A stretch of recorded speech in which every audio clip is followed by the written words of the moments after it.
kurang bengi. Halo. Halo. Berilir. Anggur. Face in your face.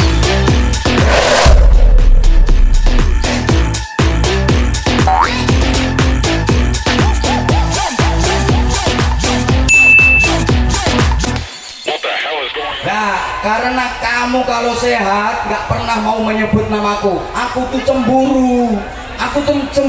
Aku cinta sama kamu, tapi kamu gak pernah nyebut namaku. Maka kamu tak kasih sakit. Bahasa Inggrisnya the gering. Enggak lewes gering. Ya Allah. Ya Allah. Jadi Gusti Allah, lagi ngane pas sehat kae nondi.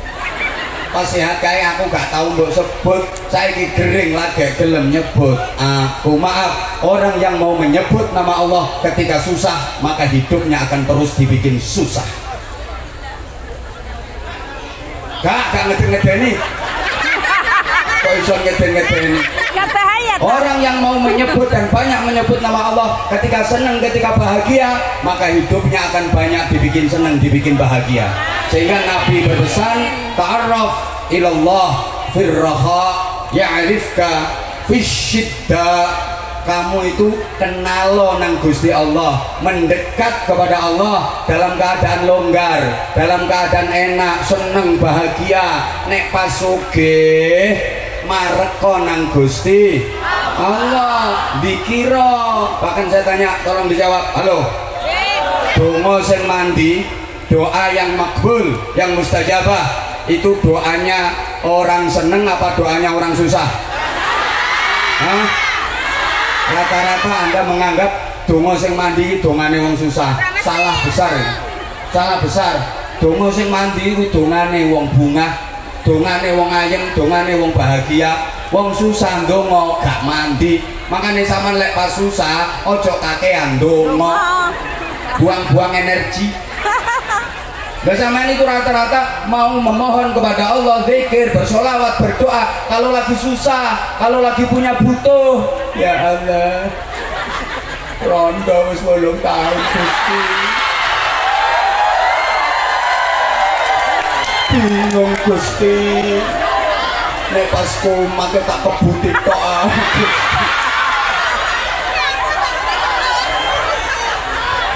Sumu Gusti.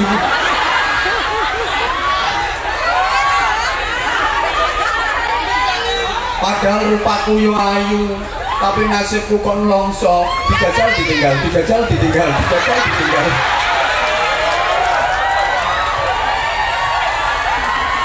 Halo. Sorry ya yang perasaan. Andainya aku niat ngenai sing ngono kuwi. Halo. Lu kalau lagi susah utang wakeh kebojok wong, ya Allah Gusti, gaji entek nggo nyaur utang. Kebojok kena rentenir.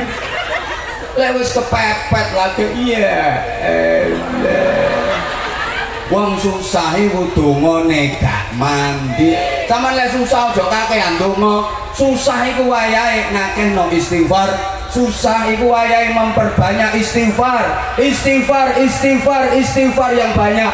Nanti kalau susahnya udah hilang, hatimu wis ayem baru ndonga. Understand? Yeah. Understand? Yeah. Jadi donga sing mandi dongane wong ayem. Sampe lek susah donga sik gak mandi. Lek pas ayem, pas longgar, nembo. Nah, gini pesannya Nabi, kalau Anda lagi bahagia, mendekatlah kepada Allah, kenali Allah. Nanti begitu Anda kepepet, begitu Anda ada problem, begitu Anda susah, nggak usah bengok-bengok. Allah udah ngerti, Allah udah ngerti, Allah pasti akan membantu, Allah pasti akan memberikan pertolongan. Paham badan? Uang gelem moro nang Allah di setiap keadaan. Iki opo toko umek sebelah kene? Oh, masya Allah. Ayu-ayu terongoan. Iya tahu semua ketelak, bukan hanya dirimu. Allahumma sholli ala Muhammad. Allahumma sholli ala Muhammad. Dilanjut gak ini ngajinya? Oke, saya ulang. ta'arruf ilallah fir raha, kenali Allah, mepeto nang Allah nalika longgar, nalika ayem, nalika seneng. Ya'rifka fis syiddah, nanti giliran waktu emergency, giliran saat darurat, kita ndak usah ngerayu-ngerayu, kita ndak usah DP, Allah pasti akan mengenali kita, Allah akan menolong kita. Alhamdulillah. Dilanjut. Lanjut.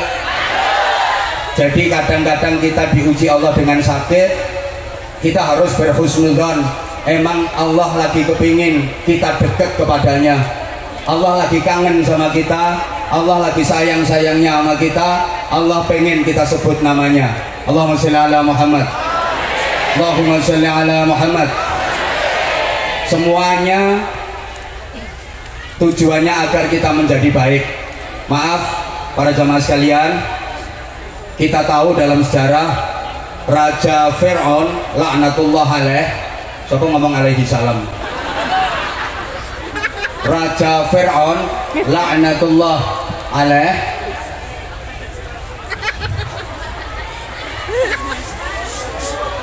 udah mas, gak usah mas, gak usah mas, sekalian yang lain gak kebagian ya sekalian gak dibagi mas, gak usah daripada ribet ya. Nanti nggak ngaji nanti malah. Udah mas, udah. Insya Allah kita niatnya berharap syafaat Rasulullah, kita niatnya berharap ridha Allah, semuanya diberikan kuat, sehat, selamat, syafaat dan barokah. Oke, saya ulang. Kita tahu dalam sejarah Raja Fir'aun laknatullah alaih itu sepanjang hidupnya nggak pernah sakit. Raja Fir'aun ini nggak tahu loro belas, sakit ringan aja nggak pernah, apalagi sakit berat. Maka dia sombong, bahkan dia ngaku jadi Tuhan. Dalam Al-Quran dinyatakan qala ana rabbukumul a'la, dan Fir'aun berkata akulah Tuhanmu yang maha tinggi. Ngaku jadi Tuhan, sombongnya luar biasa. Kenapa? Karena nggak pernah sakit. Allahumma sholli ala Muhammad. Para jamaah, sakit itu juga cara Allah untuk menghapus dosa-dosa hambanya.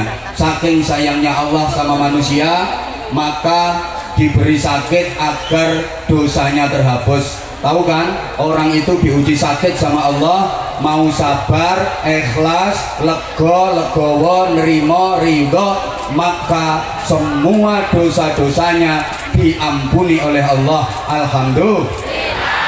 Sembuh dari sakit sama dengan bersih dari dosa. Ini saking cintanya Allah, saking sayangnya Allah. Karena ini BMI Taiwati ini udah manut-manut, semuanya akan dimasukkan surga. Semuanya akan dimasukkan surga. Sing gelem. Cuma syaratnya masuk surga itu nggak boleh ada dosa. Syaratnya masuk surga harus bersih dari dosa. Orang mati masih ada sisa-sisa dosa yang belum terampuni, itu besok di akhirat nggak boleh masuk surga langsung. Kenapa? Orang yang mati masih punya dosa yang belum bersih, belum diampuni, itu besok di akhirat baunya amis, maka nggak boleh masuk surga. Kenapa? Ganggu suasana surga. Surga itu rekum, surga itu harum.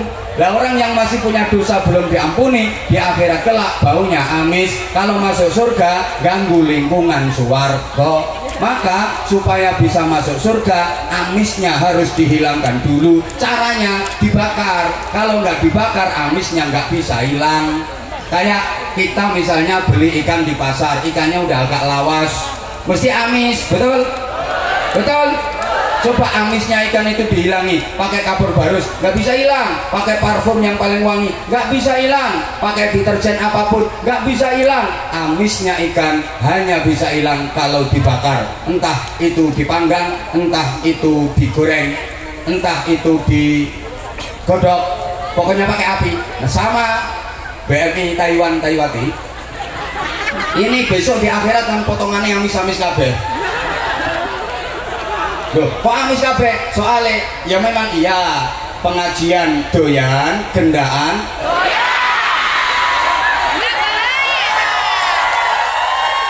Solawatan oke, rasan-rasan Oke.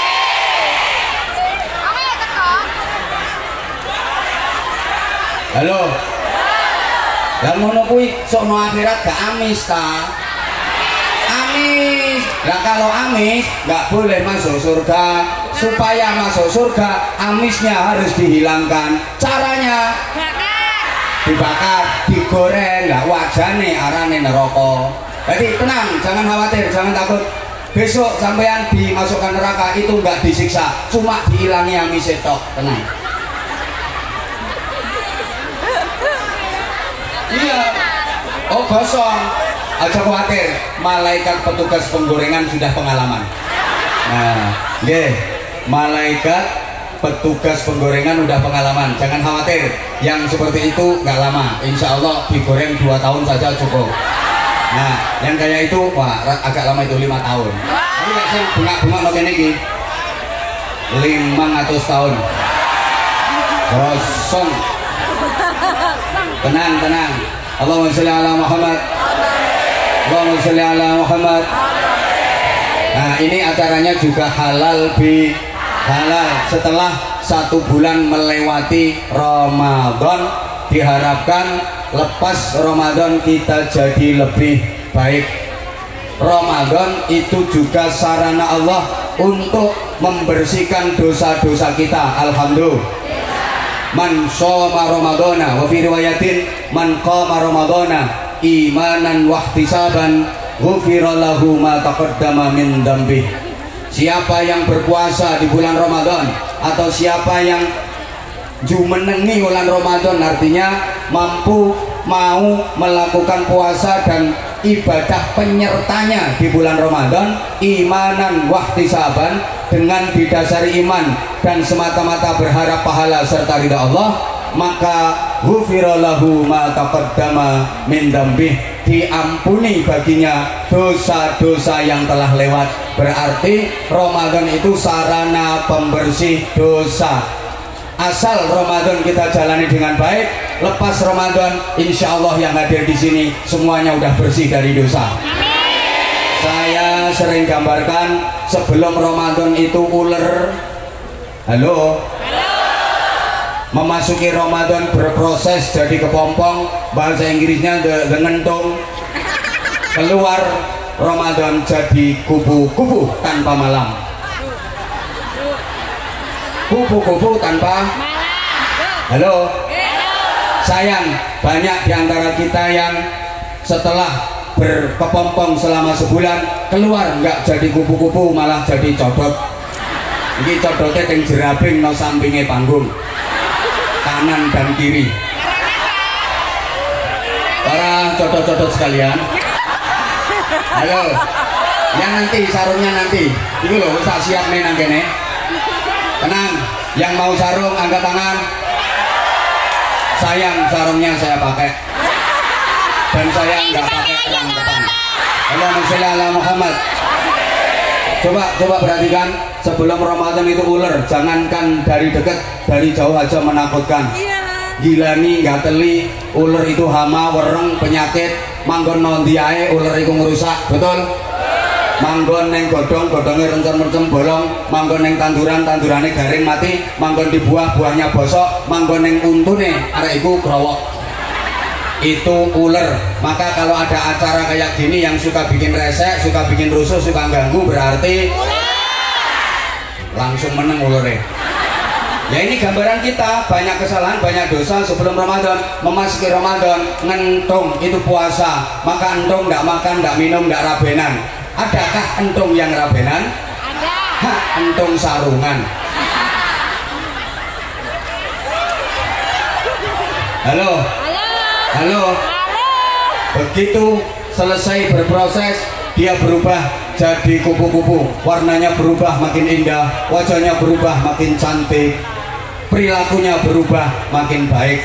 Kalau waktu masih jadi ular, makan sembarangan, gak peduli hukum, gak peduli punya siapa. Begitu udah jadi kupu-kupu, dia hanya mau yang halalan thayyiban mubarakah, hanya mau sari-sari bunga saja. Itu kupu-kupu tanpa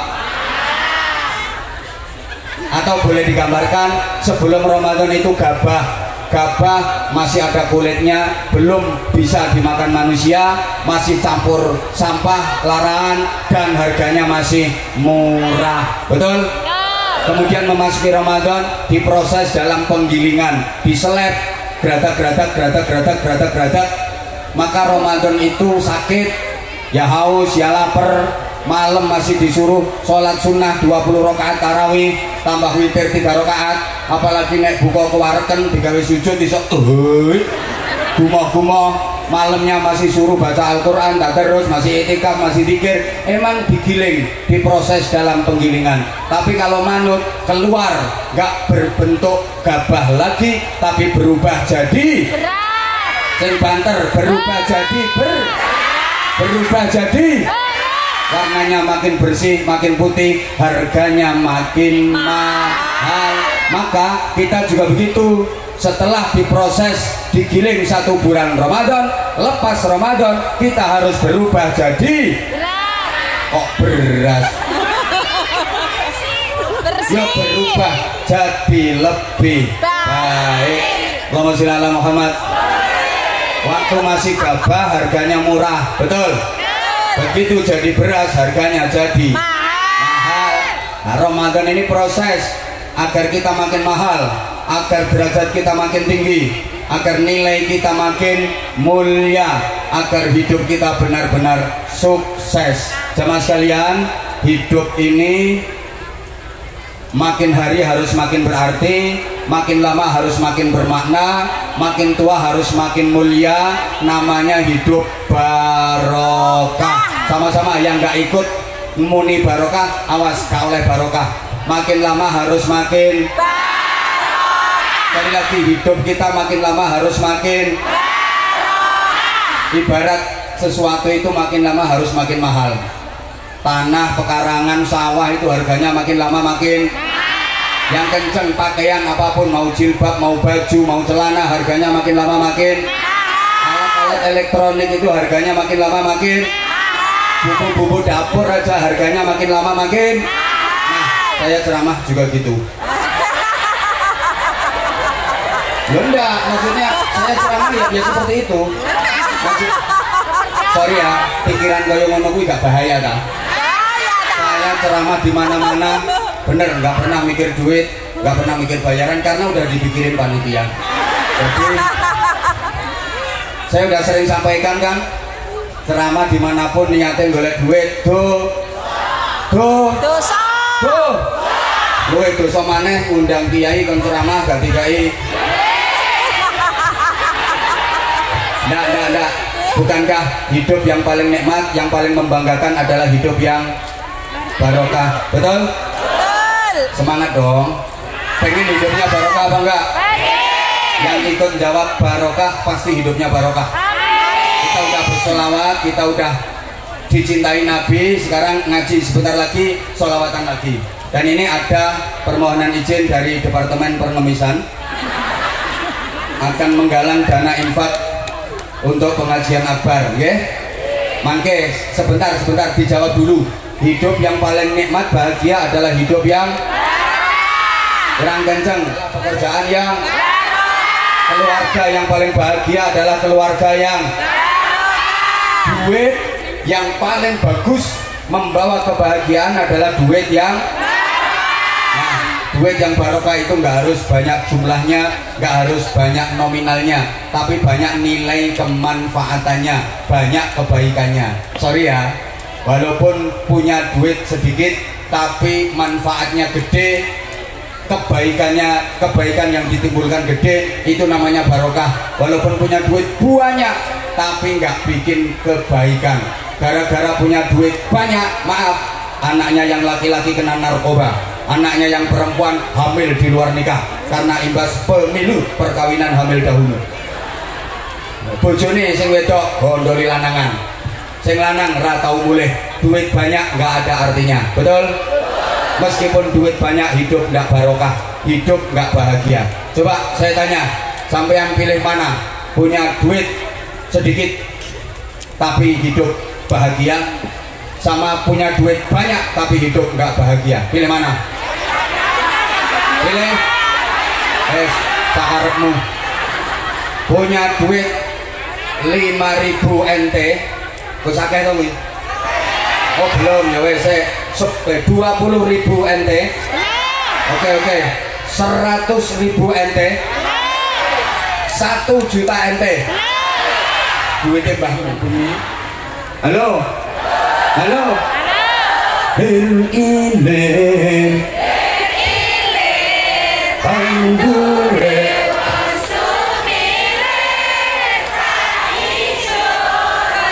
stop. Siapa ngomong loyo. Lah itu ya tembang rasa qala ta'ala, tembang rasa qala nabi. Kamu ndak ngerti misalkan diuraikan sluku batok itu dari uslub batinab. Nah wong Jawa itu kan muni uslub angel itu kalau di